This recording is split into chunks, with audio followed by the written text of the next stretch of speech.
Ben, ben. Bueno, un pouco canso, xa, así a final de curso xa... Pero bueno. Cando Teresa nos diga, estamos no aire. A ver. Un minutiño, vou por un vasiño de auga e volvo. Aquí.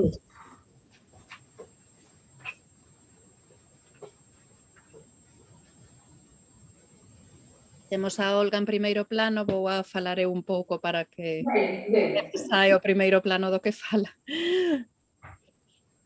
Quedaba aí o valeiro. Ben, hola, bos días. Estamos aquí para asistir a primeira sesión de Literarias Todas, co título Novas voces, éxitos eternos. Os premios nacionais levan nome de muller, que aínda así é a primeira parte, non?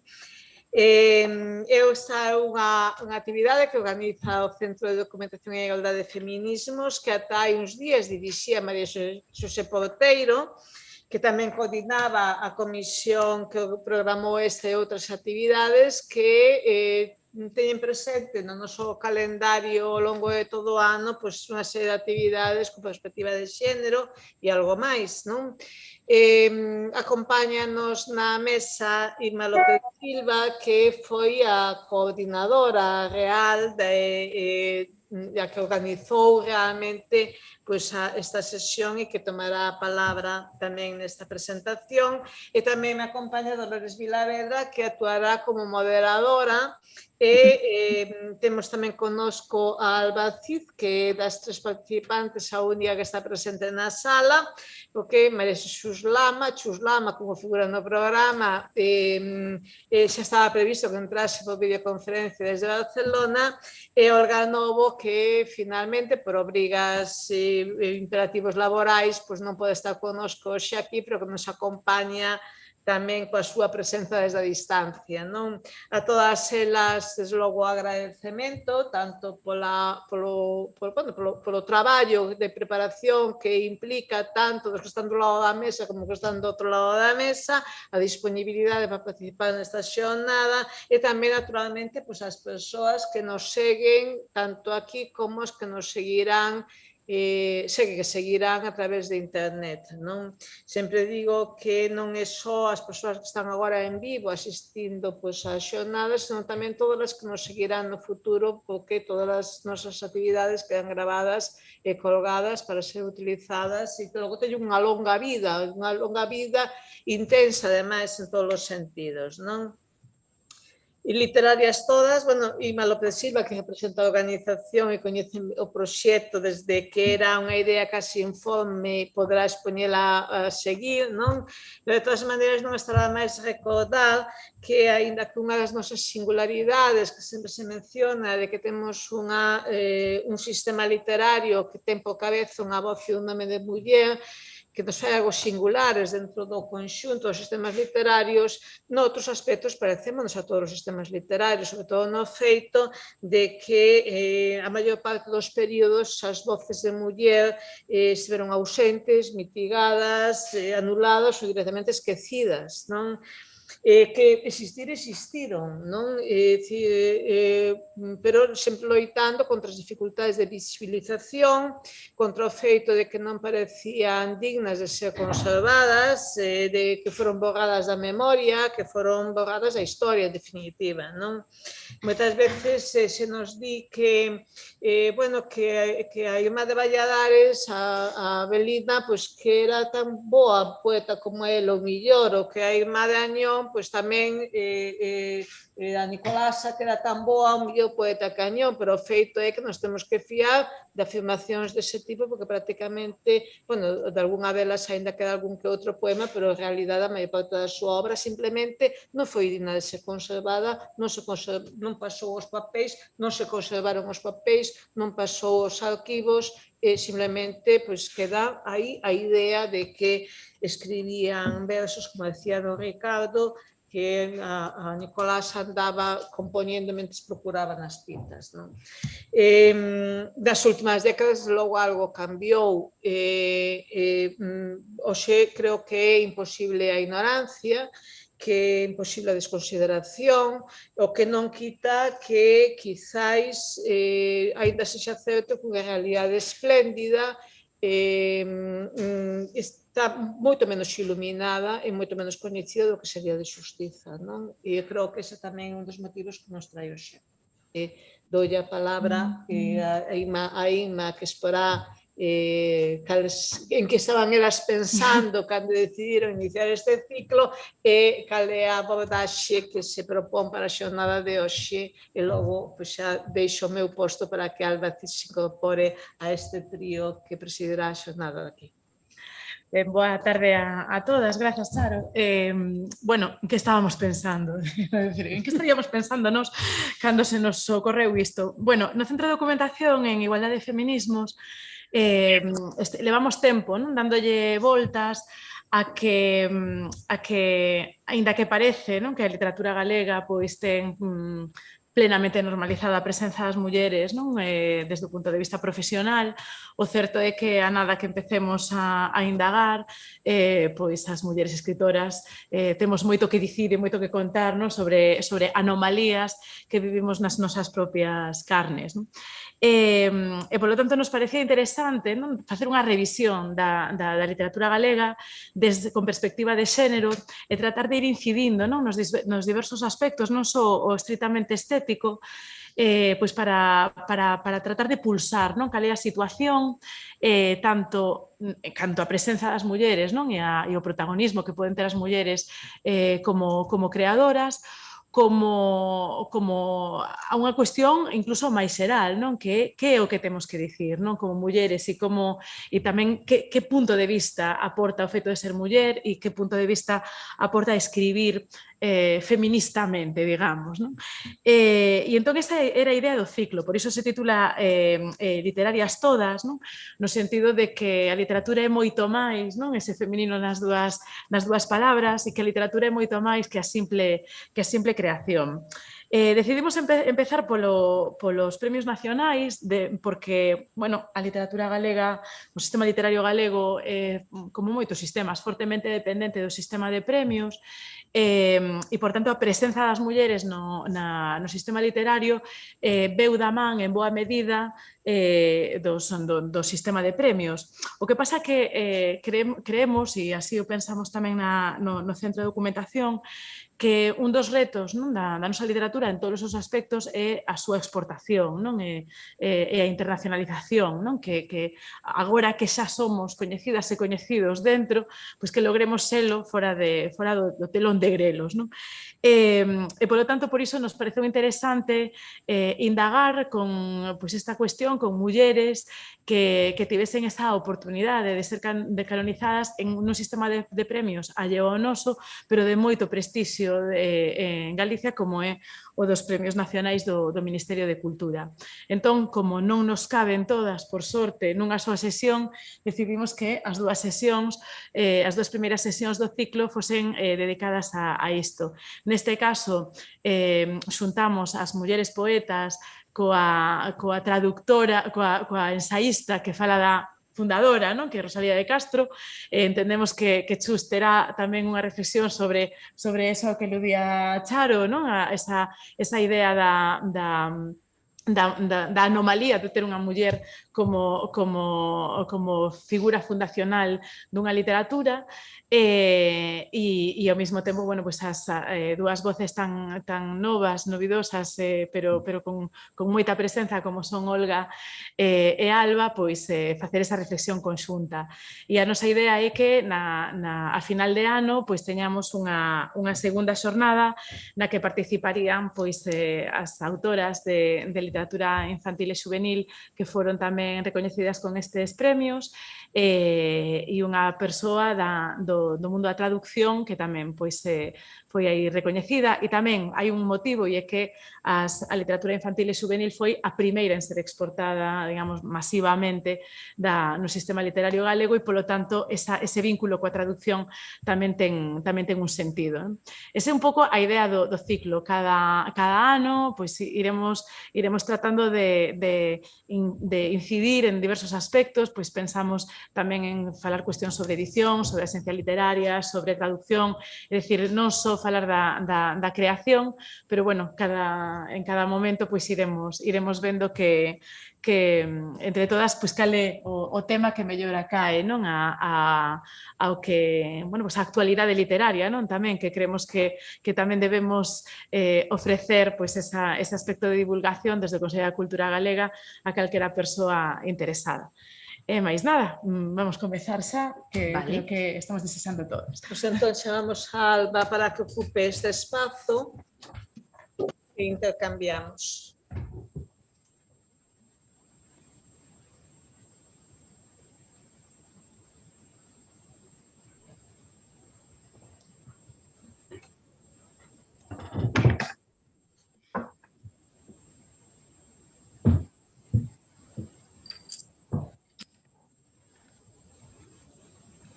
Ben, pois boas tardes.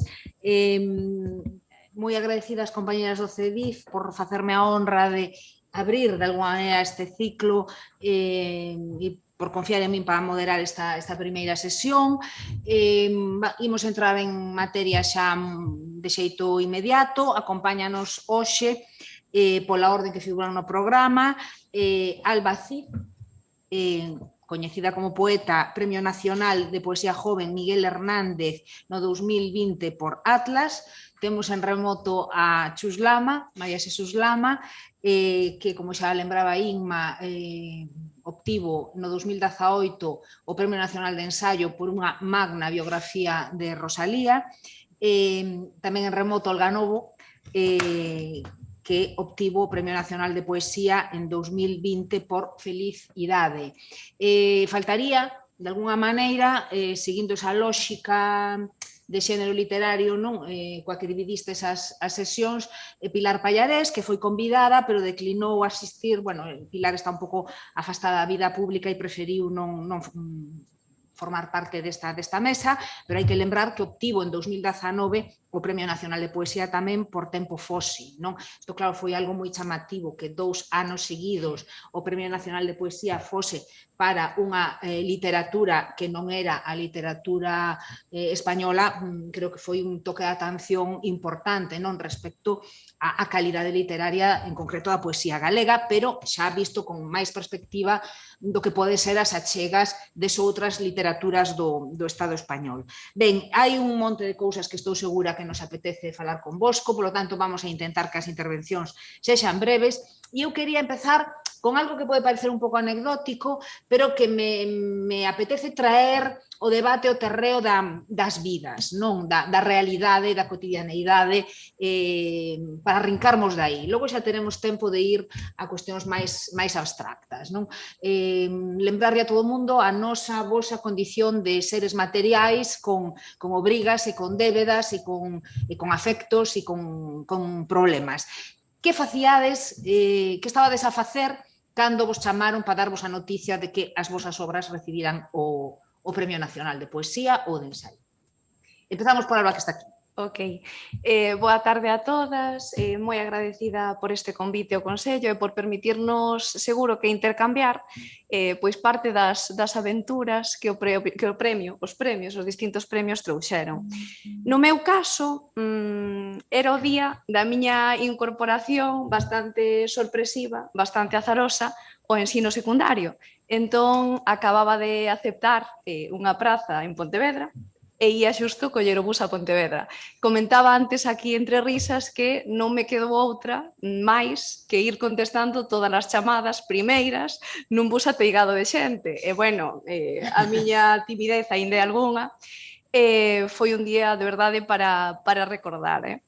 Entón, efectivamente, tiña a Lucía Aldao eu creo que era un ciclo de poemas titulado Isto é un poema e hai xente detrás. Pasa exactamente igual cos premios, efectivamente, hai xente detrás. E no meu caso foi así, foi algo completamente, pois, non sei, entreverado coa vida, con aquela circunstancia, e colleume un movimento 100%. Foi así. Bueno, por ir desmitificando. Sí. Olga, veña, seguimos coa poesía. Ben, boa tarde. Eu tamén, por suposto, quero agradecer o convite, non, e para estar, aínda que sexa virtualmente, non, con vos esta tarde.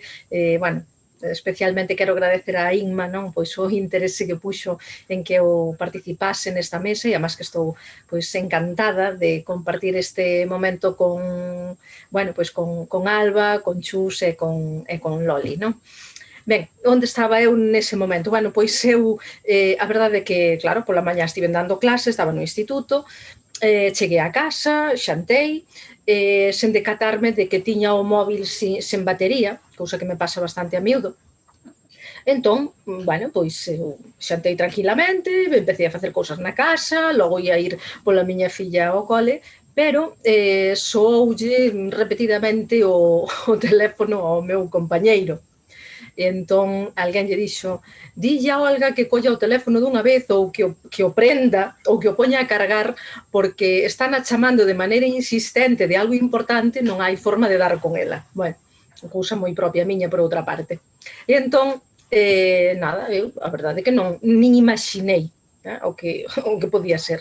Pero, bueno, si, en efecto, puxen o móvil a cargar, ainda tardou un pouco, claro, e cando prendín, claro, había moitísimas chamadas, xa WhatsApps e de todo, entón, ao momento xa chamaron e eran do Ministerio de Cultura, entón, bueno, en efecto, a sorpresa foi maiúscula, primeiro, porque non se me pasaba pola cabeza tal cousa, claro, e moito menos, bueno, como aludía antes Dolores Vilavedra, o feito de que, ademais, o ano anterior o premio fose concedido, claro, a outra poeta galega, Pilar Pallarés, claro, parecía, desde logo, dar moi poucas pistas sobre que isto podía, de alguna maneira, volver recuncar na literatura galega.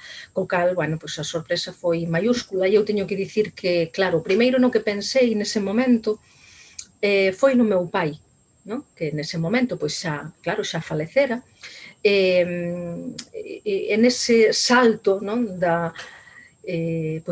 cultura labrega, dun home prácticamente analfabeto, pensei inmediatamente no orgullo que suporía para el que a súa filla, ademais de ser escritora, recibise un premio así. Aínda que eu, xa teremos tempo de falar disto, claro, ao mellor tenda moito a relativizar esta cuestión dos premios, sí que nese momento tiven a consideración dese salto como de clase, da consideración que por parte dos subalternos ten esa mal chamada alta cultura ou a cultura libresca ou a cultura académica, digamos, non?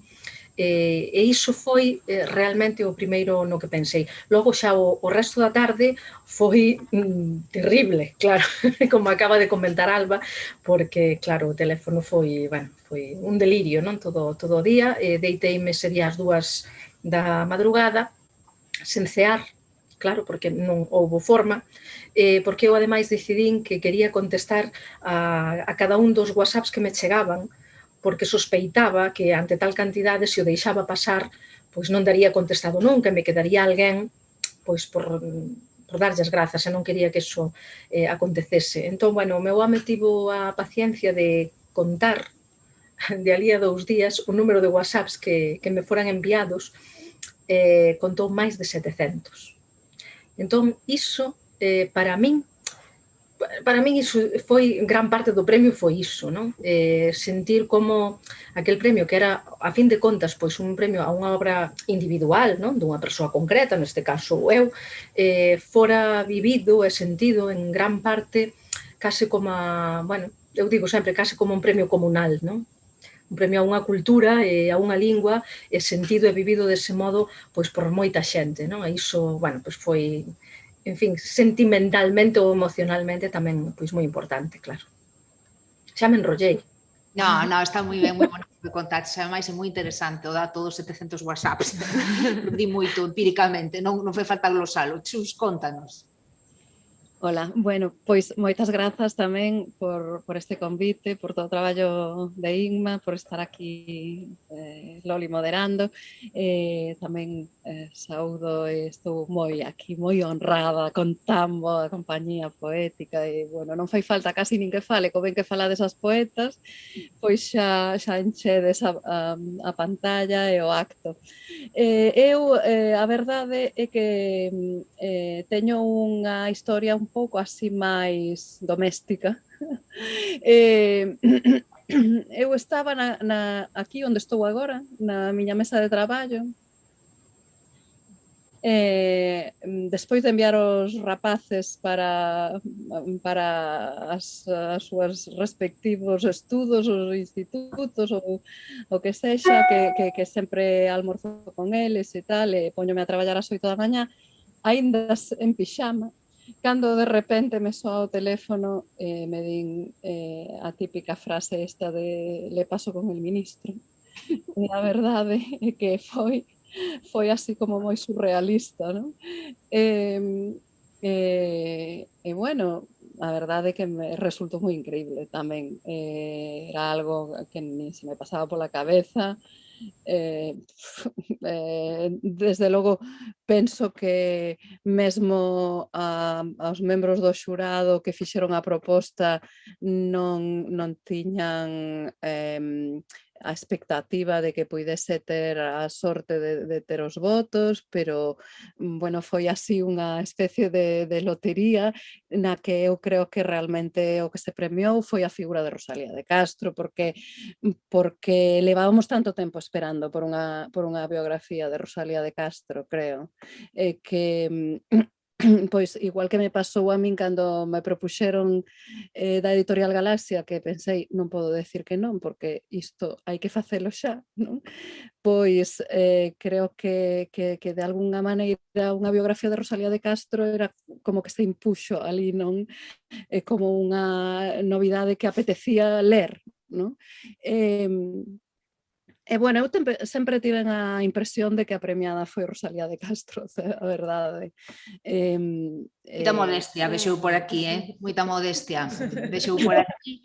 No, francamente, creo que coincidiron, pois eso, que quizáis que eu tamén son unha autora muller que coincidía, unha autora muller Rosalía, unha autora muller a biógrafa, pero vaya, a figura de Rosalía é arrasadora, entón, bueno, despois xa falaremos sobre isto, sobre o que representa a figura de Rosalía e todo isto, pero eso foi o meu primeiro pensamento e desde logo foi a idea que contestei así nese momento aos que me preguntaban, porque penso que a xente interesa ler unha biografía de Rosalía, non unha biografía de fulanita. Isto é un pouco síndrome da impostora, Chus? O sea, que fixadevos que as tres, dunha maneira ou de outra, apuntades a que era o último que esperabades de algún xeito. Sí, por suposto. Claro, eu contaríavos de, bueno, persoas coas que eu coincidín en algún momento, en algún lugar,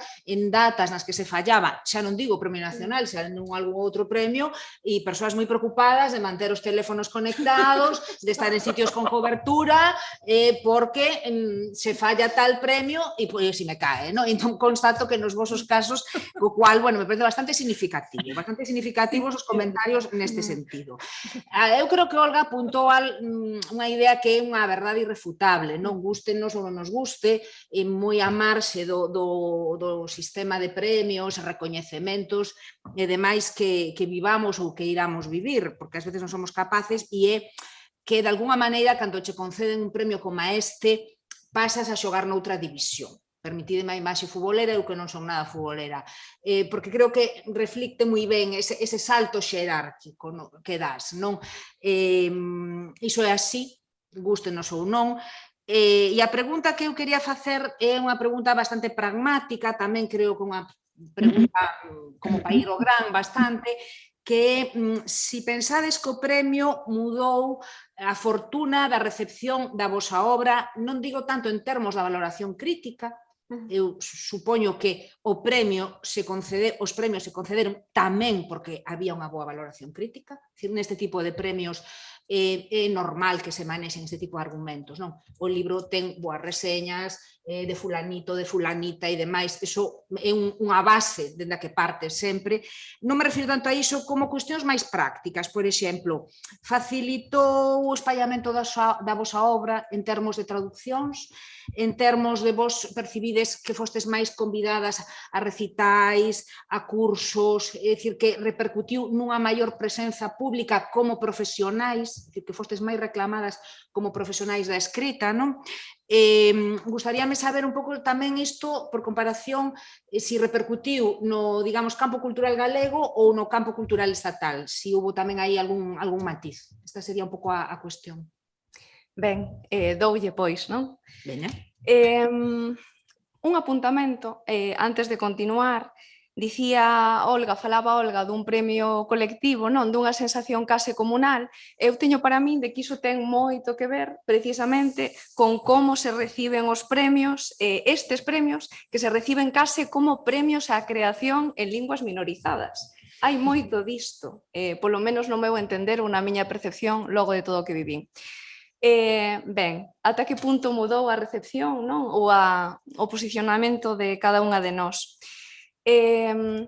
Pois imos ver, en termos de recepción da obra premiada, sendo realista, eu debo dicir que ao mellor as circunstancias do meu poemario pois xa eran moi determinadas, isto é, eu tardei moito en publicar, entón é certo que cando publiquei, dalí a mes e medio, o Atlas esgotara a primeira impresión, e tivo, non, unha segunda impresión. O outro día, bastante de sorpresa, chegou ás miñas mans a quinta, chegou a casa a quinta, entón eu o que vos podo dicir, non, é que no momento, no anuncio do Miguel Hernández, sei que saíra a terceira rúa, non? Con isto intento explicar que de algún xeito eu creo que fortuna crítica tivera, é dicir, que fora un poemario visible, pero tamén as circunstancias pois eran as que eran, non? Eu no fondo levaba publicando dende nena, levaba espallando poemas pois por vías moi diversas e facendo un pouco de todo no mundo da literatura. Entón, non estou tan certa de que influíse moitísimo pois en termos, non, de espallamento da propia obra. E con respecto á traducción, que é outra moi boa pregunta, no meu caso, as propostas de traducción son previas á concesión do Premio Nacional. Era previa en castelán a proposta e as propostas que había dentro do inglés tamén eran previas. O que sí que estou completamente certa de que activou pois foi outra visibilidade ou seguramente unha visibilidade tanto entre nós, non, no propio sistema galego, como estatalmente. De súpeto, pois, creo que foi un pouco semellante no caso de Olga, estábamos convidadas ao Barcelona Poesía, ao Festival de Xixón, a moitísimos, non, dos eventos poéticos dese ano, iso foi así. No meu caso tivo pois aínda algunhas consecuencias ben emocionantes, como pode ser o convite a unha residencia, non? A unha residencia por parte do Cervantes de Múnich, que acabou trazando unha especie de, en fin, de ollada ás outras Españas ou ás Españas verdes ou como se lle queira chamar, non? Entón acabou convidando a un poeta de Asturias, a unha poeta galega e a unha poeta cordobesa do sur.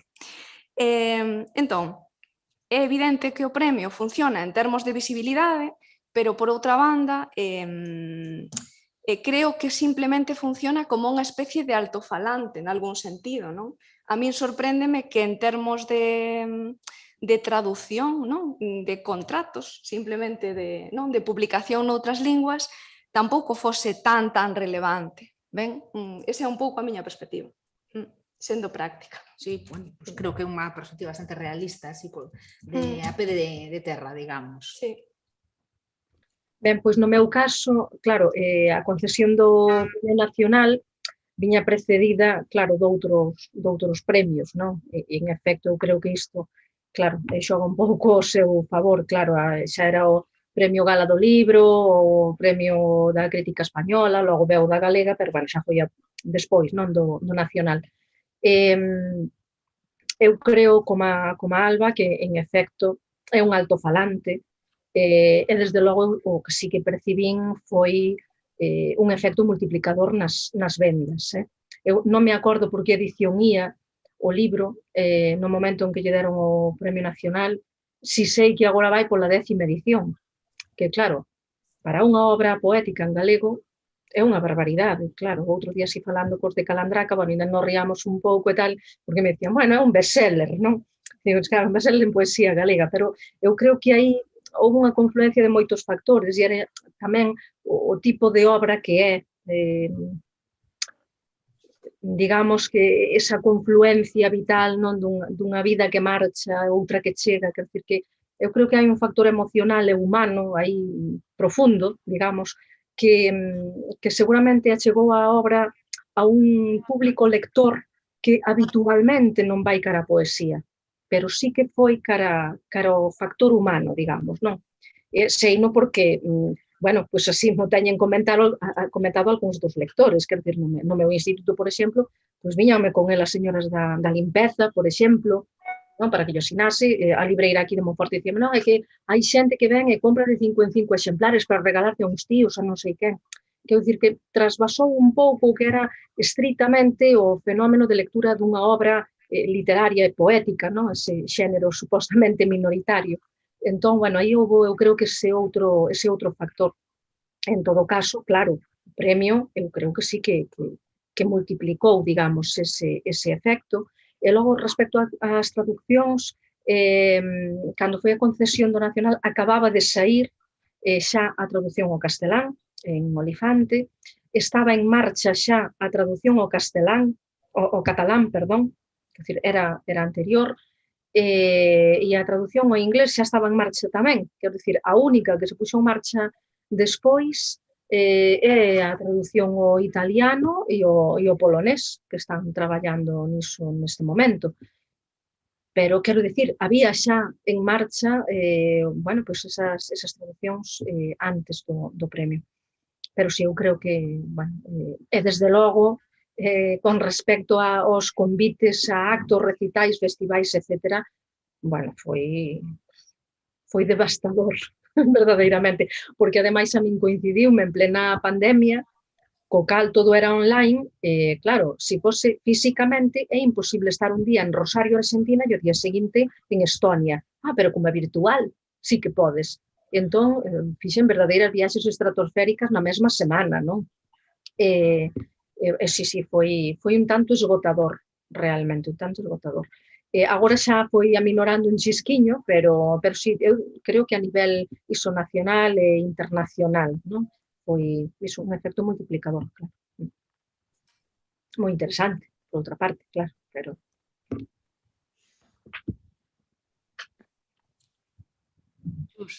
Bueno, pois eu sobre a repercusión. No teu caso creo que un pouco diferente no sentido de que estamos a falar dun xénero que non é un xénero de masas, non? Xa a poesía non é a narrativa, mas ás veces acontece cun libro como de Olga, non? É dicir, que é moi apelativo, porque lle fala ás persoas de algo coas que todas nos enfrontamos, que é, pois eso, a vellez, o tránsito cara a morte e demais, e, polo tanto, bueno, pois é un libro, diríamos, para todos os públicos no mellor sentido da palabra, non?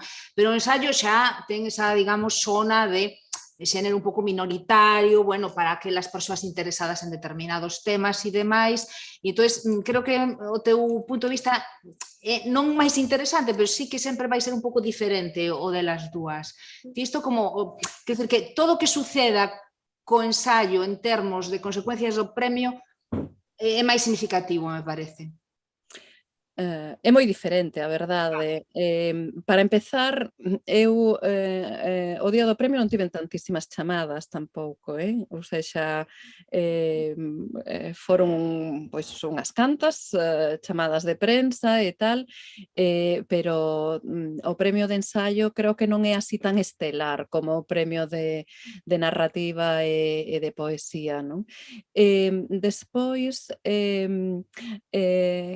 da repercusión é que me quedou unha cousa por contar dese primeiro día, que foi a repercusión máis inmediata, que estaba, de feito, estaba moi apurada porque estaba acabando de preparar unha ponencia para o congreso que tiña que presentar aquela tarde, un congreso de literatura española do século XIX, co cal saín do anuncio do premio directamente a un congreso sobre literatura do século XIX. Entón, foi moi curioso porque claro, pois da xente que estaba nese congreso de todos os hispanistas especialistas en século XIX, pois a maioría da xente non sabía quen era eu, porque eu sempre me movera nos ámbitos de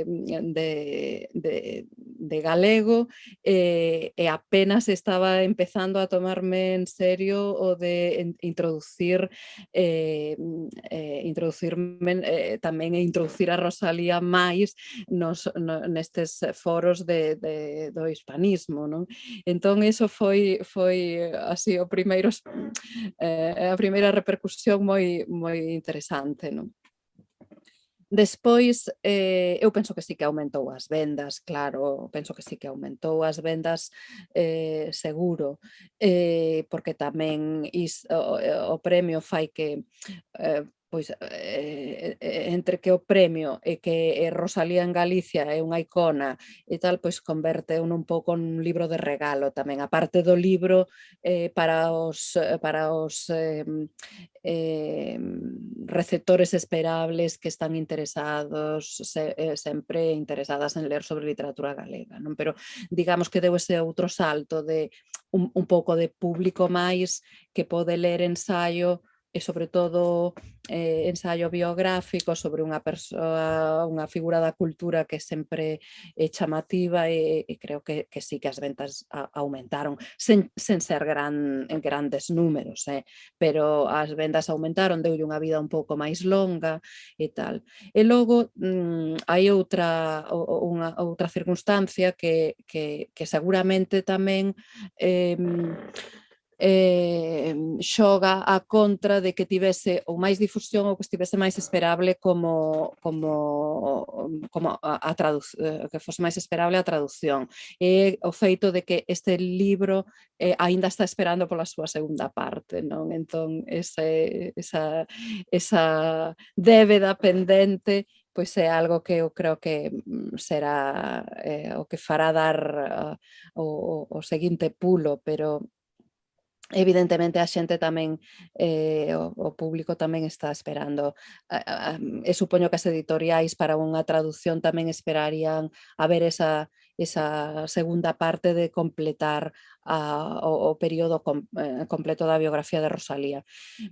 Teño que decir que, por suposto, seguro que foi fundamental para a proposta do seguinte proxecto que me xurdiu e que xa creo que podo comentar, que aínda que será bastante máis tardío que a publicación da segunda parte, que é a publicación dunha biografía en castelán, porque me encargaron non unha traducción, senón unha nova biografía para sair na colección de Taurus, na que está a biografía de Concepción Arenal e Pardo Bazán, o cal tamén me parecía imposible negarme, porque a biografía de Rosalía ten que estar aí.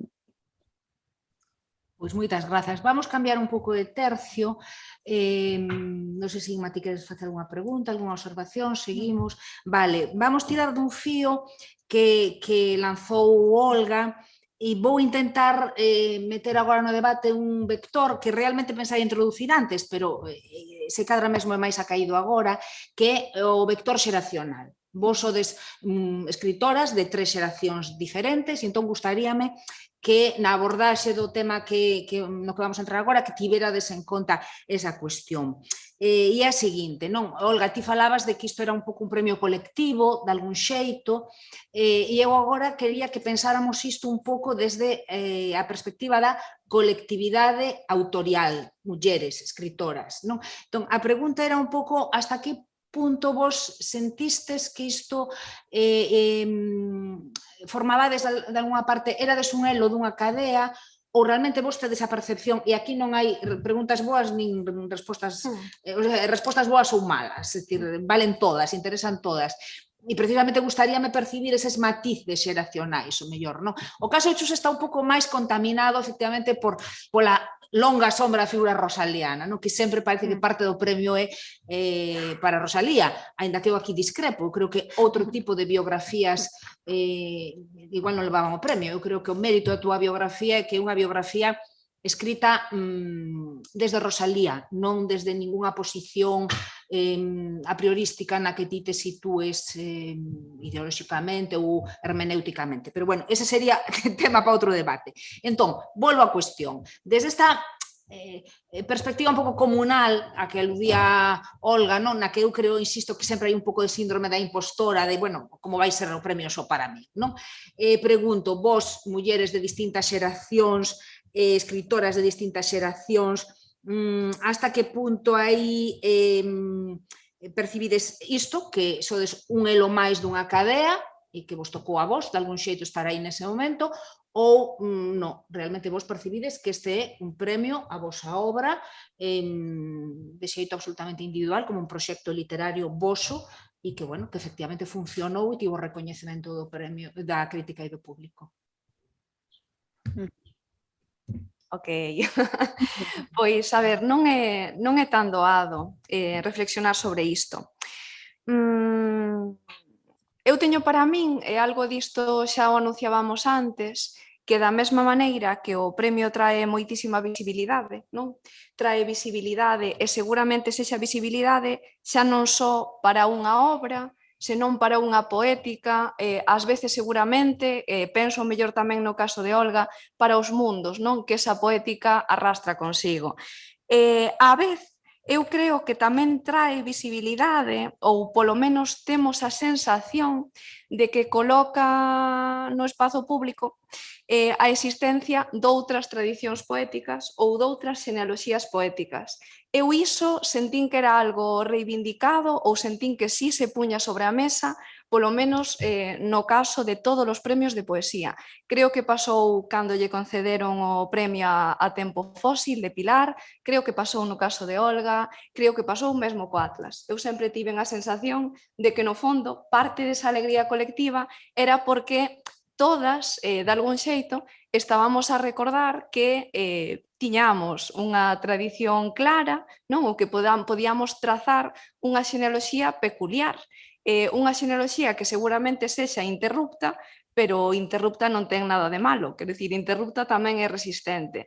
Entón, hai moito diso, ao meu ver, hai moito de festexo por canto trae luz, digamos, a literatura dunha lingua minorizada, pero hai moito diso outro, hai moito de reivindicar que estamos diante dunha tradición determinada. A min gustame moito dicilo sempre con este termo, que é algo así como unha tradición rupturista, porque teño para min que moitas das experiencias, moitas das descubertas que a poesía en castelán foi atravesando nas últimas décadas, déronse antes, non? Na poesía galega. Entón, para min, realmente, houbo moito disto e foi algo que se presentou así tamén públicamente. Non sei se dicirvos en entrevistas, na recepción do premio ou demais, pero eu creo que foi unha constante. Pois creo que contestaches moi ben. Efectivamente, eu creo que a cuestión era, bueno, era outra das ideas que eu quería introducir despois, pero ben moi ao fío, non? Esta cuestión da xenealoxía. Claro, esquecín unha parte interesante, Loli, que era a parte do contraste xeracional. Home, aquí seguramente haxa que facer un apuntamento, é que o premio Miguel Hernández, pois en si mesmo, non? É un premio particular porque é sempre un premio a obras poéticas de poetas menores de 30 anos. Entón, para min, si é certo que era un premio que se entereu nin máis remota idea de que día se fallaba, efectivamente, parece que ningunha de nolas tres tiñamos idea, nin estábamos preocupadas por isto, se entereu idea ningunha, debo recoñecervos que a min a nómina do Miguel Hernández me facía moita ilusión, porque o Miguel Hernández foi recoñecendo durante moito tempo a poéticas que arriscaban bastante. Entón, non sei que nos achegará agora Olga dende o punto de vista xeracional, pero eu sí quería facer este apuntamento, que entrando no puramente poético, indo un pouquiño máis a reflexión sobre o xénero, é certo que o Miguel Hernández, en fin, foi durante moito un premio moi marcado e moi interesante para observar novos rumbos. Ben, pois no esencial, claro, concordo co que acaba de expoñer Alba. Eu penso que hai un pouco de todo, hai unha mestura, en efecto, a análise non pode ser sinxela, porque, bueno, eu creo que nestas cuestións hai moitos elementos entrecruzados. Unha das preguntas que me fixeron, non me acordo agora en que medio era, creo que, non sei se non sería nunha entrevista en El País, era se eu tiña a sensación de que ese premio que se me concedía podía ter sido concedido a outros autores ou autoras anteriores, non? Xeracionalmente, da literatura galega. Entón, claro, eu nese momento, ante esa pregunta, claro, agolpáronseme na cabeza tantos nomes que case non era capaz de responder. Entón, claro, empecé a dicir así, case o tolo, non? Eu que sei, pois dixen, claro, Luz Pozo, Ferrín, Novoneira, empecé a dicir nomes e nomes e nomes, e entón chegou un momento que lle dixen sí, era Sonia del País, sí, que lle dixen, mira, e moitos outros, por favor, pon na entrevista que dixen e moitos outros, non? Porque realmente era o que sentía e o que pensaba, non? Eu non quería dicir unha nómina de 3, 4 autores que parecese que eu cría que soamente se merecesen un premio nacional, senón que, en efecto, eu tiña a impresión de poder dicir infinidade de nomes, claro. Entón, creo que, desde ese punto de vista, en efecto, o premio ten como unha función de eco ou case de xustiza poética en algún sentido, non? É dicir, bueno, pois concédese a esta persoa e a esta obra concretas, pero aquí hai un eco dunha tradición literaria que obviamente tería merecido moitas outras veces, con outros moitos nomes e outras obras, ese premio ou outros, realmente. Logo, hai outro aspecto aí, bueno, que Alba facía referencia tamén, o tema de considerar o premio como un altofalante non soamente dunha tradición literaria, sino de determinados aspectos que conectan culturalmente, non, con esa tradición. No meu caso, por exemplo, un dos aspectos que se viu máis propulsado, digamos, polo premio foi o convite a distintos foros sobre o mundo rural. Sobre, agora, bueno, en xuño vou participar, por exemplo, no 5º Foro da Cultura e Ruralidade, non? En Asturias. Ben, que era, desde logo, un dos eixos centrais non só dese libro, senón de toda a miña obra e un dos meus intereses máis profundos, claro, non?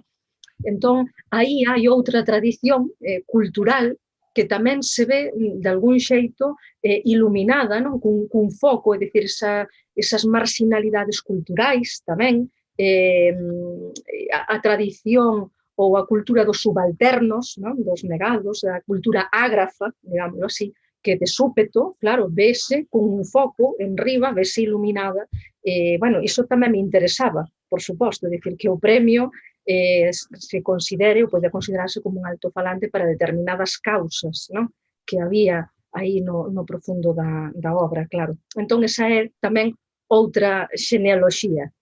De todos os xeitos, e aquí eu creo que vou introducir outro aspecto que ao mellor poderemos debater despois, que é o feito de que eu tamén tiven a impresión nalgún momento, inda que ao mellor non me foi comunicado de maneira directa, pero sí indirectamente, é o feito da incomodidade respecto a un premio que ven do Estado español, non?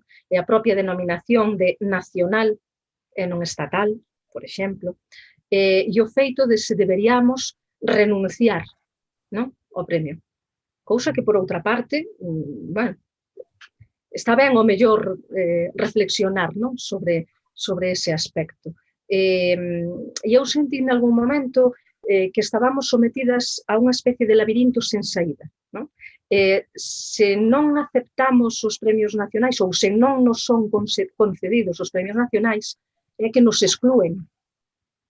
Pero cando nos los dan e os aceptamos, tampouco é bo que os aceptemos.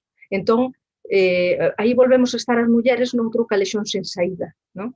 É dicir, non hai posibilidade dunha escapatoria digna. Pero, bueno, isto ao mellor xa é outro tema. Chus, interesa, creo, especialmente o teu caso porque o ensaio é un xénero que, en xeral, en todas as literaturas, bueno, foi un xénero de voces predominantemente masculinas, non? Na nosa tamén, con algunha excepción singular, non? Pues, como sabemos, o caso María Xosé Queizán, por exemplo, ou cando irrompe con forza, eu creo que é realmente quen entra ao ensaio ao eido divulgativo, non? E volve a converter o ensaio, ou converte entre nós o ensaio nun xénero de lectura do común, da xente do común, que son os primeiros ensaios de Teresa Moure, non? Creo que aí hai un corte na historia do ensaísmo galego, pero é outro tema. Pero, quer dizer, que en todo caso a túa posición é aínda máis singular, non? Porque é certo que o ensaio foi tradicionalmente un premio gañado por autores. Entón, chegas ti e sumas esa dupla condición, non? De transgredir de algún xeito un máis, porque entras nun territorio no que non era tan habitual a presenza feminina, moito menos dunha autora que escribe en galego, non? Entón, bueno, a túa reflexión, como digo, engade un matiz curioso. Sí, para min foi, iso foi unha especie de proxección clarísima, non? Eu tiña a idea de que, a conciencia de que era un primeiro premio a unha obra de ensaio en galego. Creo que era o primeiro, non? De ensaio. Non sei se hai algún previo, pero polo menos... Creo que non estou segura ahora, pero bueno... Veramendi, é verdade, sí. Sí. Pero de Veramendi é de historia, creo, pode ser. Sí, exactamente, sí. Nacional de Historia, pero de ensaio, mirando a lista, primeiro premio de ensaio en galego, creo, de un libro escrito en galego. E logo, por outro lado, tamén tampouco é moi abundante a nómina de mulleres no Premio Nacional de Ensaio. Entón, era como que mulleres recibiron o Premio Nacional de Ensaio, pois a primeira foi Celia Amorós no 2006, desde o 75 que se daban os Premios Nacionais de Ensaio. E despois de Celia Amorós viñeron pois Victoria Camps, bueno, varias, pero como 5 ou así, Adela Cortina. Entón, para min, a min pareceume que era unha responsabilidade moi importante, sobre todo un recoñecemento extraordinario para a cultura galega, un premio de ensaio para un ensaio en galego. Pareceme que sí que foi moi importante, moi interesante para a cultura galega, non? E que fose de autoría femenina, pois tamén creo que hai unha parte de responsabilidade tamén como de poñer o pé nun territorio no que hai que ir normalizando a situación, non? Bueno, pois nos dous sentidos, non? No sentido nacional e no sentido de xénero, pois creo que é ten unha proxección colectiva clara, non?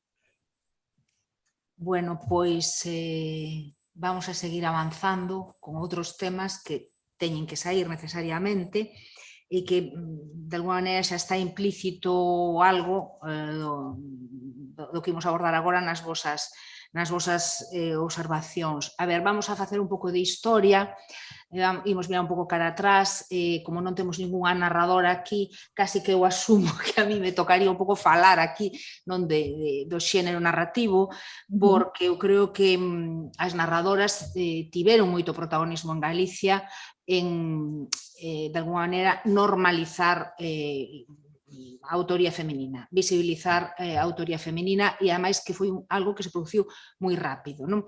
A min gústame sinalar o ano 2000, que é un ano en que Xerais publica unha antoloxía que se titula Así Narradoras, e que é unha antoloxía que fai a petición, non? Pedindo como adoitan ser estas cousas, un pouco de circunstancias. Bueno, o resultado desde o punto de vista da calidade literaria é desigual, tamén como case sempre nestes casos, pero eu creo que realmente o volume aí conseguiu marcar ese punto de inflexión, non? Entón, a partir de aí, o que fora excepción, de algún xeito, hasta aí, pois moi rapidamente pasa a equilibrarse en termos tanto de cantidade como de calidade da produción e pensade que en 2 décadas temos unha morea de narradoras que conseguen éxitos de público, éxitos de crítica, seren traducidas, están nos clubes de lectura, que é todo un fenómeno que tamén daría para outra reflexión, dicir, socioliterario e demais, e algo que se produce moi rapidamente, non? Porque é certo que a poesía, claro,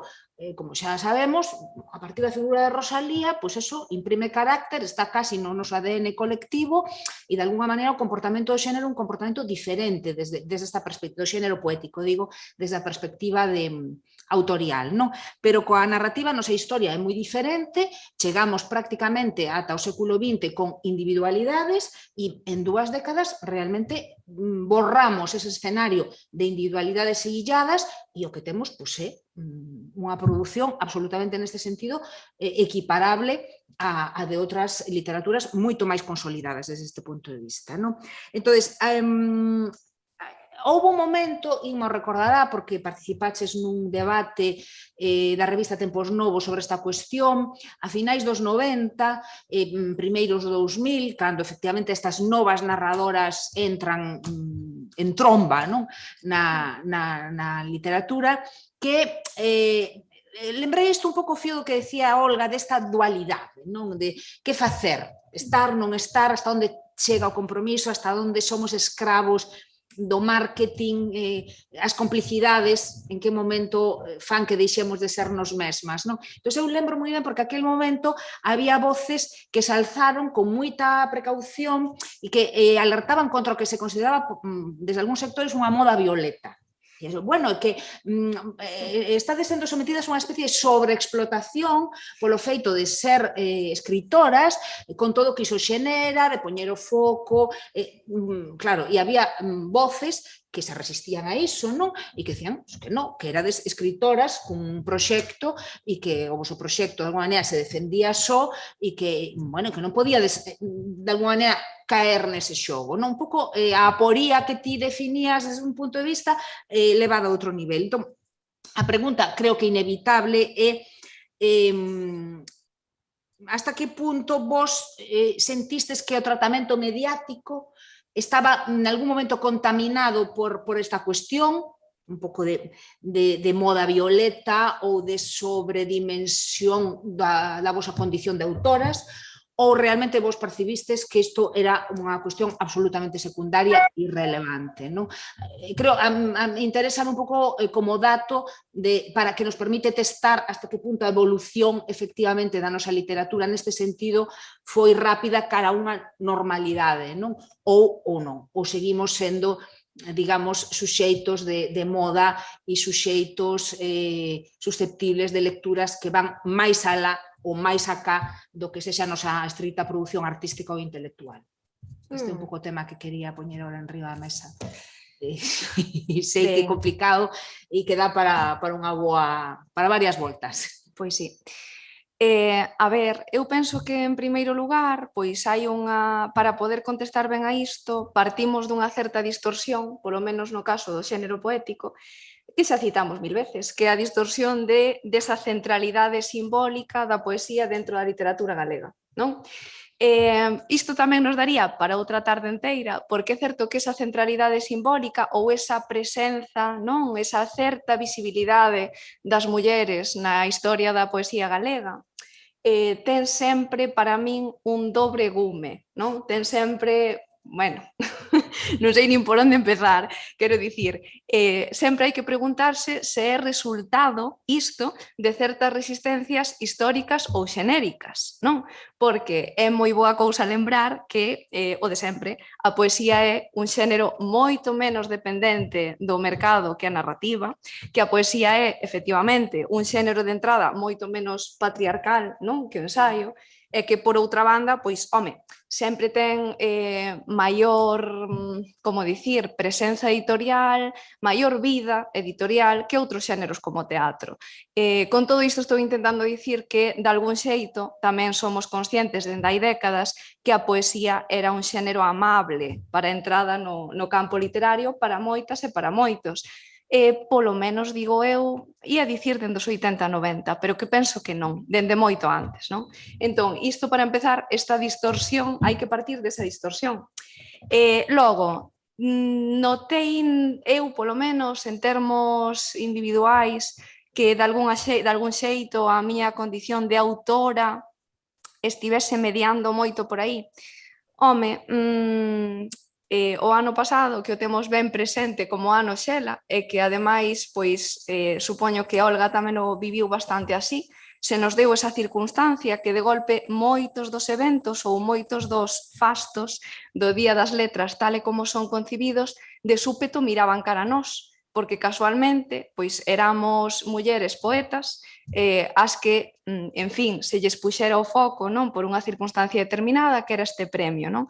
Entón, de algunha maneira reclamábasenos tamén para falar pois de outras autoras ou da autora dese ano. A min gustame moito lembrar aquel comentario de Xela de que, en fin, de que a deixasen un pouco tranquila, de que o seu compromiso estaba en escribir, non, dende ela e de entrada para ela, non? É o famoso momento no que la dio describo como muller miope galega. Entón, cústame moito dar unha resposta contundente ata que punto a recepción do premio, non, foi mediada por ese ser muller, ser autora, porque penso que pesa moito esa circunstancia da visibilidade das mulleres no propio xénero en Galicia.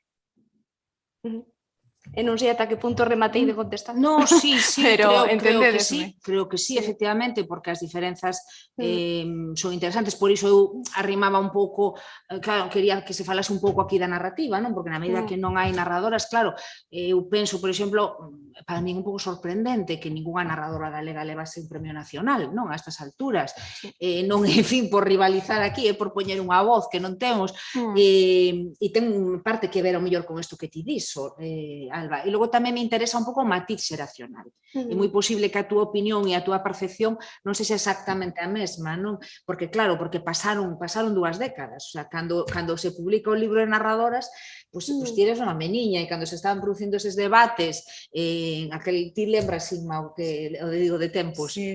Pois vos medrastes autorialmente a marxe deses debates, non? Para ben, penso. E entón, bueno, claro, o que ti dis é o que di unha autora do teu tempo, e non sei as demais como ven isto. En efecto, eu creo que aquí si hai ao mellor un pequeno matiz xeracional, porque, claro, creo que nos 90, e agora vou non levar o terreo da poesía, claro, si houbo unha lectura, e creo que isto está xa non somente sabido, senón incluso estudado, non? E publicado, ademais, houbo, nalgúns casos, unha lectura das nosas obras como se se lese o noso propio corpo.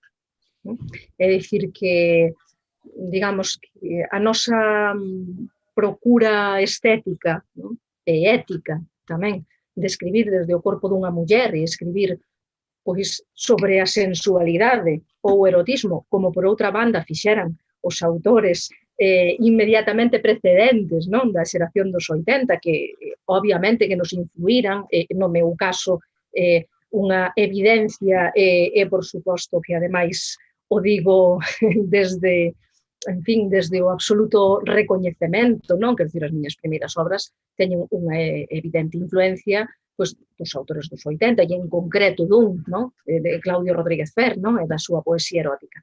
Que pasa que a lectura que se fai da obra, por exemplo, de Yolanda Castaño, de Lupe Gómez ou miña, naquel momento, en moitos momentos estaba precisamente mediatizada polo feito de sermos mulleres, de sermos unhas rapazas novas, e incluso, en algún caso, por ser guapa, non?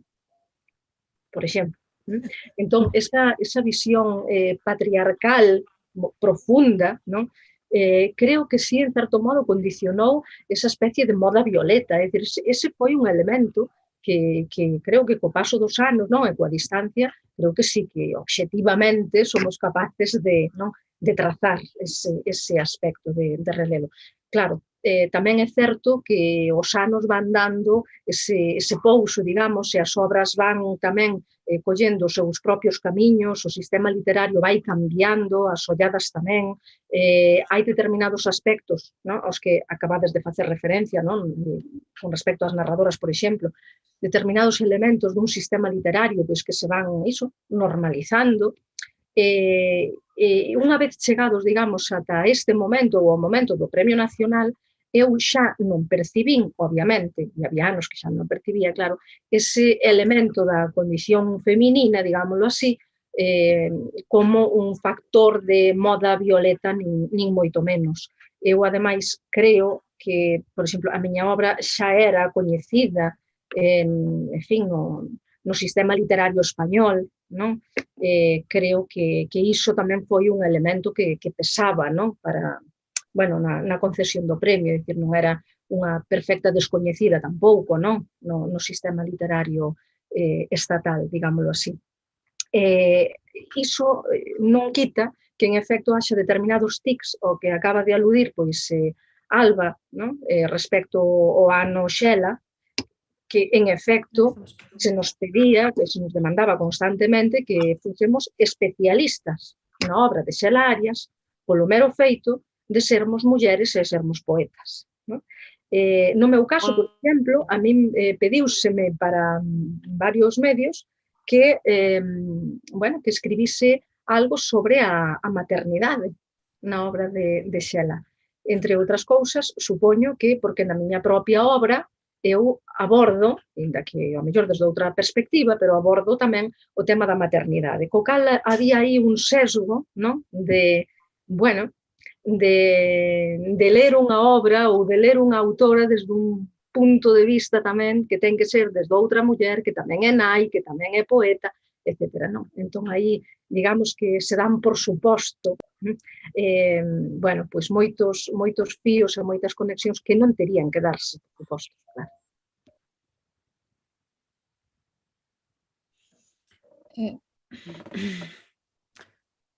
Estás aí, Chus? Sí, sí.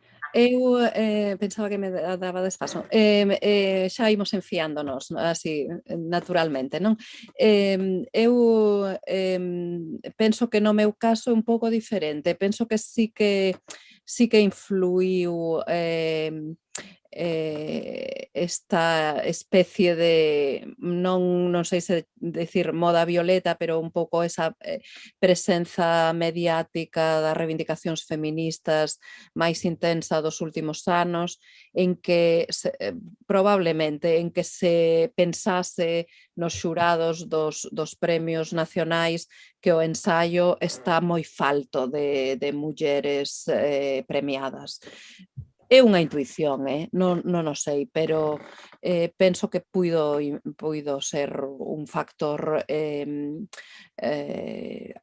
a considerar para facer visible ao mesmo tempo a obra dunha muller e a obra o obxecto da obra que tamén era unha muller. Penso que estaba no ambiente un pouco o interese por recuperar figuras de mulleres senlleiras que non foron que non teñen a presenza que o recoñecemento que se espera dentro da historia cultural. É posible que influíse iso, porque xa digo que nos premios de ensaio hai moi poucas mulleres, entón pareceme que aí sí que podería ser. E despois pola cuestión xeracional, non sei en que medida nos pode afectar. Eu creo que acabas de responder absolutamente. Esa resposta é unha resposta de alguén da túa xeración. Claramente.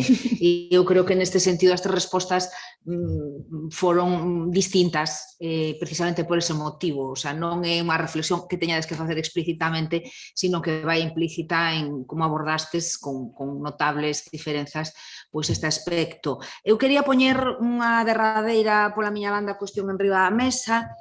que ten un pouco que ver con isto e non. A ver se consigo explicarme ben.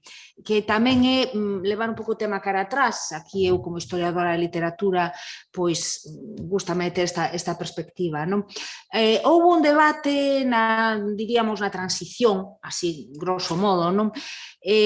Tamén bastante acalorado, sobre a necesidade de, o sea, que era mellor, xa desde un punto de vista lingüístico, si facer como que somos unha literatura normalizada, e escribir como se fóramos unha literatura normalizada, e esta era unha posición que no seu día defendeu moito Suso de Toro, ou non, ou asumirmos que somos unha literatura cunha posición periférica e cunha serie de déficits históricos e escribir desde aí, non? E este foi un debate sobre o que hubo posicións diferentes e manifestacións máis ou menos acaloradas. Levando esta oposición, de alguna maneira, o eido da autoría feminina. Hasta que punto está no voso proxecto ou non, é a vosa posición ou non, como vedes esta cuestión? Escribimos asumindo que a posición autorial dunha muller hoxe galega é aínda unha posición problemática? Ou escribimos facendo como que esa é unha posición normal e temos que preocuparnos só de abordar o noso propio proxecto artístico, estético, intelectual, etc. Non sei se conseguín explicar a dualidade destas dúas posicións. Conseguín explicarme? Sí. Eu, mira, perdade que invirta a orde, pero é que me suxire agora inmediatamente o que di Loli. Eu, como o que traballei era o xénero biográfico, que ten unhas características, ou é o xénero biográfico que ten unhas características moi especiais, teño que dicir que mirei moito para en biografías, como se facían ou como se están facendo biografías no ámbito anglosaxón, no ámbito xermánico e así, e pareceume que era moi importante escribir unha biografía que estea no ton do xénero biográfico internacional, non? Ou sexa, das biografías que se venden como bestsellers, que venden as persoas da cultura como historias moi lexibles, moi dinámicamente lexibles e tal. Entón, nese sentido, creo que a mí parece importante que desde a cultura galega se escriban as biografías, que hai moitas por escribir desde esta perspectiva. Creo que temos grandes personaxes que merecen esas biografías, que poden ser interesantísimos se as sabemos contar.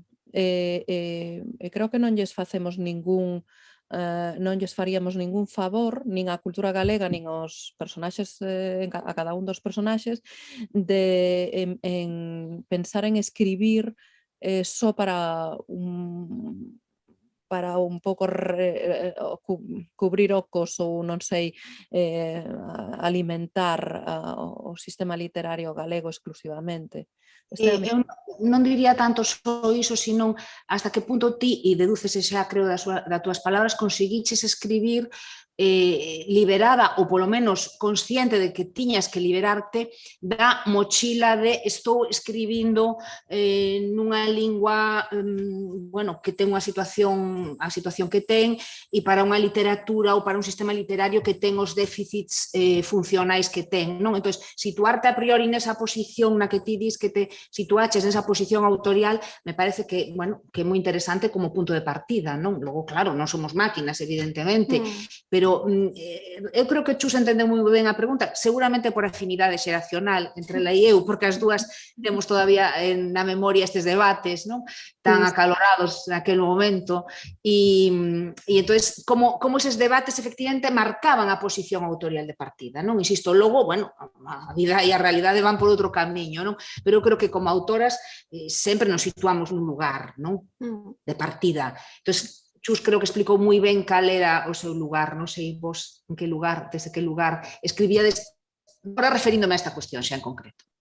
Sistémica, se queredes. Que un palabra que cada vez me gusta menos. Ben, pois eu creo sinceramente que se un é ou unha é un creador ou unha creadora, debe ser radicalmente libre, claro. Senón non se pode crear. Polo tanto, creo que con esta resposta estou incidindo precisamente, non, nesa necesidade de non estar pexado, non, polos condicionantes dun campo, dun sistema literario, etc.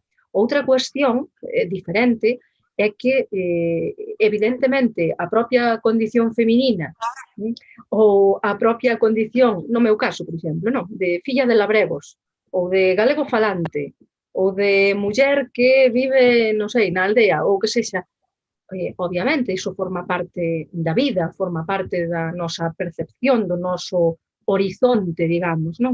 Que iso, de algún xeito, module ou modele ou estea presente, non? De xeito máis ou menos explícito ou consciente ou inconscientemente na nosa propia obra, eu creo que soamente é un signo de autenticidade tamén. Pero non a priori. É dicir, que esa posición non sexa priorística, senón que emane de algunha maneira do que somos. Non sei se me expliquei. Perfectamente. Pois acabasme de dar moi bo fío, Olga, porque eu querería defender exactamente o mesmo. Non sei, ten aí uns versos super famosos Pizarnik que dicían algo así como que escribes porque precisas un lugar onde sexa o que non é. Para min a poesía sempre foi moito iso, e tamén, e isto teño contado en máis dunha ocasión, sempre a observei un pouco ensaística, é dicir, eu estou convencidísima de que escribo para acabar sabendo que penso sobre algo, non? De que escribo un pouco confiando nese movimento, que tamén é un movimento do ensaio. Entón, seguramente a precariedade do sistema, seguramente as nosas vulnerabilidades como autoras en feminino, seguramente mesmo, pois, en fin, a vulnerabilidade da propia lingua na que escribes, non? Esa conciencia de estar a escribir nunha lingua que non deixa de perder falantes iniciais, sen máis, non? Cada ano que pasa. Todo iso seguramente este en nós, pero en ningún caso, eu penso que isto é certamente así, en ningún caso está por diante en min cando me sento.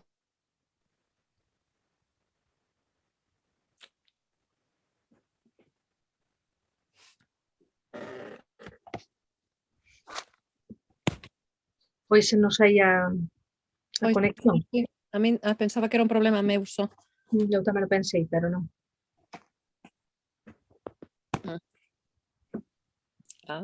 Marcharon, non?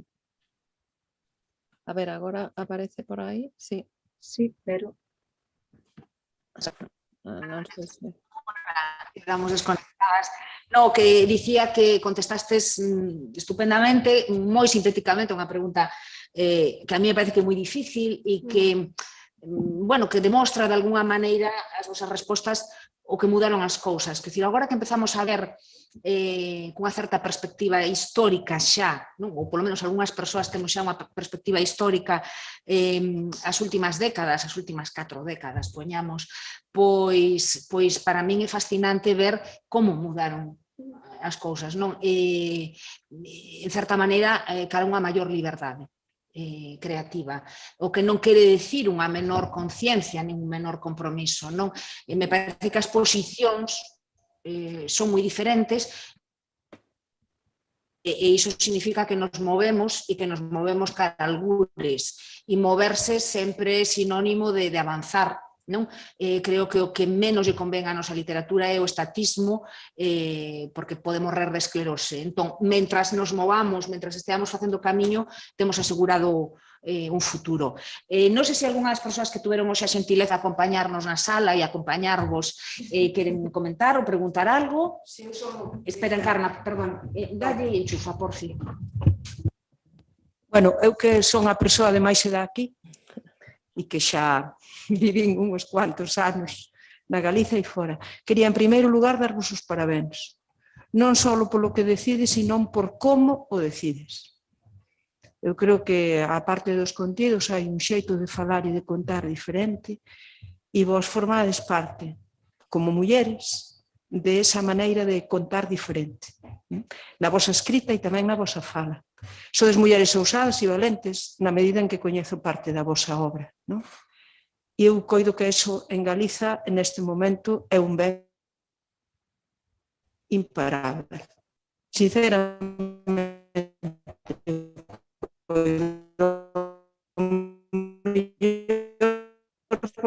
Problemas de son. que por a miña edad,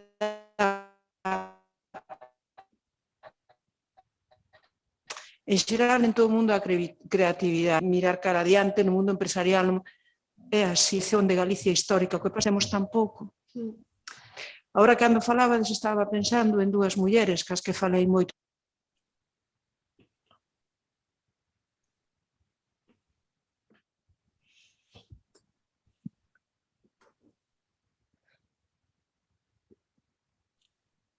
A ver se nos fan un resume despois. Sí, porque, claro, isto de perder a metade da intervención, sobre todo se pregunta algo, claro. E eu coido que isto sodes vos e para mí moitísima alegría vervos así, como cando vexo a músicas tocando isto batería e guitarra eléctrica, e xa está, o elo das mulleres que iniciaron outras fai moito tempo, sigue en marcha. E xa non é un elo, é un colar de varias voltas. Así que moitas gracias e parabéns. Permitídeme que vos dé aquí feedback do chat que tiñamos e temos... Creo que está colgado, Loli, porque Estades nos escoitando? Estou fatal ahora mismo.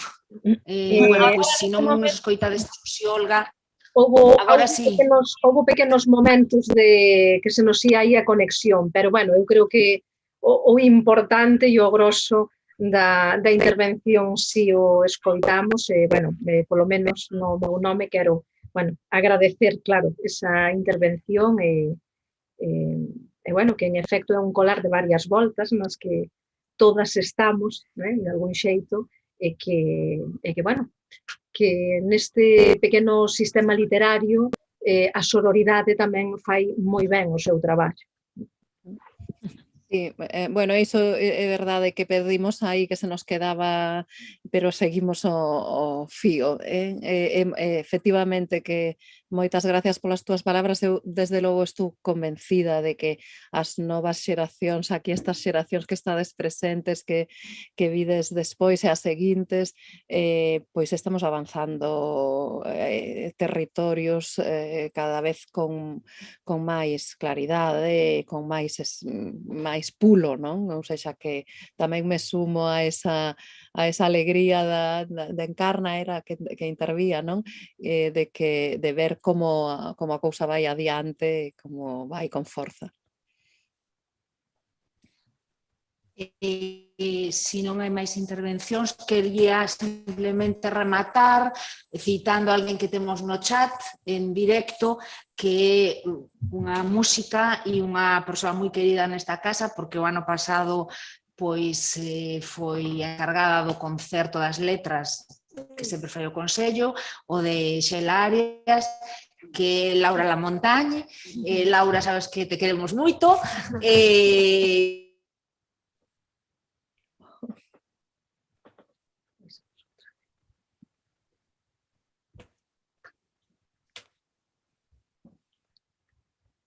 Vas ter que repetir, Loli, porque se nos cortou outra vez.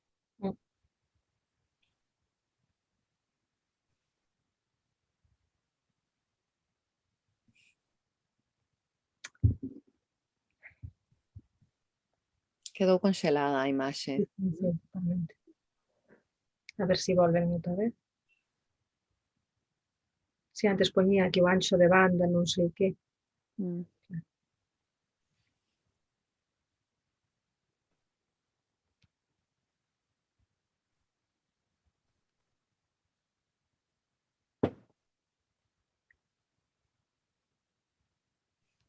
Bueno,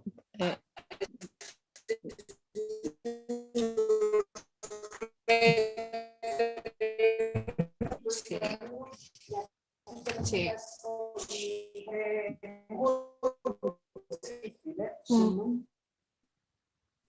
Nada, Hay días que no podemos traballar. Creo que estamos catalogando, non podemos. Non podemos. Iso que habrá que cambiar un pouco o sistema. Así. Bueno, moitas grazas. Quedou moi ben, non? Sí, eu creo que sí. sí, quedou moi ben. xa non está emitindo Nada, xa está, xa acabaron.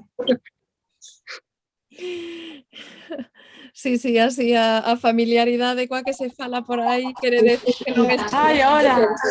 sí, Estamos aquí.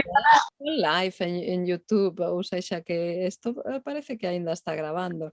Non sei se o editan. Está, bueno, vamos a...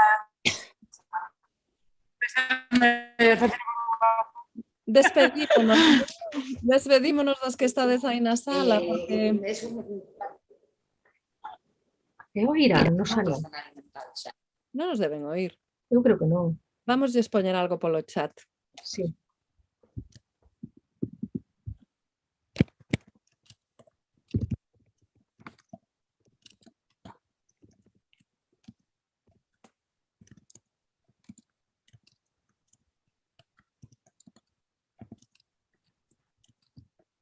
Pois xa nos volverás.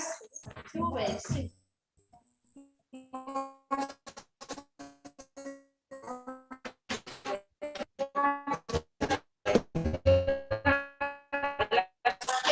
Mira, ti non terás para facer que che Ahora, teléfono. pero que chama, porque eu non sei se este correo.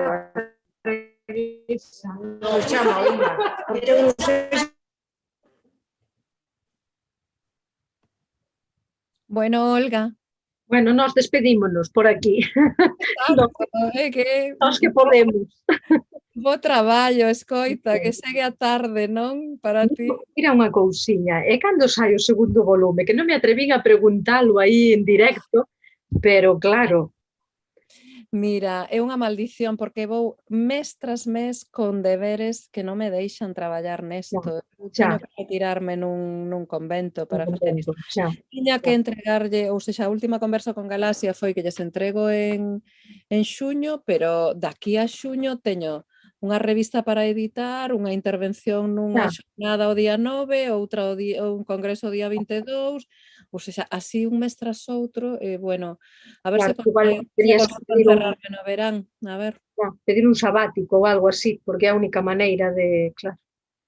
Mira, Claro, eu nalgún proxecto, sabes, cando avancei, cos textos, eses, por exemplo, do bosque dos cromosomas, que me exixían, además, algo de investigación, digamos, nalgúns casos, claro, pues, cando rompín o pé, o sea, te rompín o pé, tiveches que quedar aí encerrada e xa estiven está. de baixa 4 meses, porque o pé non me acababa de mellorar, e claro, eses 4 meses, bueno, de feito dicía o amigo este meu, o arqueólogo Xuri Xoallán, cando lle dixen rompín un pé onte, dime, ala, aí veñen 2 volumes. Claro, porque hai que poñerse enferma, pero enferma non de todo. E claro, de romper un pé está, a ver, non é que estea ben, pero claro, permítete aillarte, claro, permite retirarte, non? estar na casa, Non estar nas clases, non estar no día a día. claro. Entón, eu agora fago un percorrido, ou seja, chegou un momento que fixen un calendario día a día de que estou facendo cada día. Cada día tiña 7 ou 8 cousas e digo, pero que non podo, ou seja, entre que se contestar correos, que se gestionar isto de aquí e de alá, que me mata isto. Entón, agora, pois xa calculei ata xuño, que é imposible, e se non me encerro no verán, pois en outubro comeza, en setembro co Congreso da IEG, en outubro co Congreso da Sociedade de Literatura do século XIX, volves a estar na voráxine, claro. E así vai un ano tras outro, cada mes con 2, 3 cousas, non sabes? E bueno, xa me dá vergonza decilo, pero é que me vou a ter que meter aí no convento dos Carmelitas de Ávila ou algo así. Non sei. Sí, claro. Nunha especie de clausura, porque e agora con isto do online ainda peor. É peor, era o que dicía eu antes. É terrible, É o porque que claro, non dá safado, porque claro, había algún día que dicía, no, todo pero que a la online. hora que me vai, es igual, lo hacemos a la hora que a ti te convenga. Claro, como escapas diso?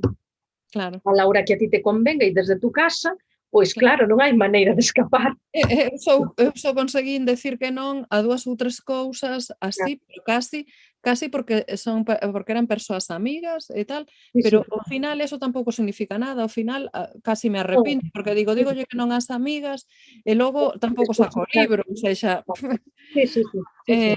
bueno, pois así estamos, así Bueno, estamos. bueno, Entón, pois, espero poderme encerrar ben este verán. pois cando sexa, e sobre todo que o disfrutes. Sí, Sobre todo, eso estaría moi ben, poder disfrutalo, pero claro, claro. Ainda que tarde máis ou que sexa, pero máis xa, bueno, é que xa non pode tardar máis, pero bueno, eu sexa que traballo, moito disfrute, non me podo poñer con moito un, disfrute, moita é un historia. traballo tan importante que É que é claro, como unha tese, non sabes, é como unha ou, tese. ou E as máis. teses, por iso, porque é unha cousa que tes que ter controlado o material, cada vez sae máis material, Claro, entón, pois as teses non se fan en 6 anos porque leve 6 anos escribir unha claro, tese. no, no, Fanse 6 ou 7 ou 8 anos porque se meten 1000 cousas polo medio. efectivamente. Cando che poñen a pistola na cabeza, Sí, falan 6 sí, meses, non? claro, que foi o que me pasou a min. Cando vin os prazos foi cando acabei, e levaba con ela 10 anos. Claro. Claro, todos sabemos o que pasa con este tipo de traballos, non? Sí, sí. Entón, eu digamos que agora teño bastante a pistola na cabeza, entón, Ya. Ya.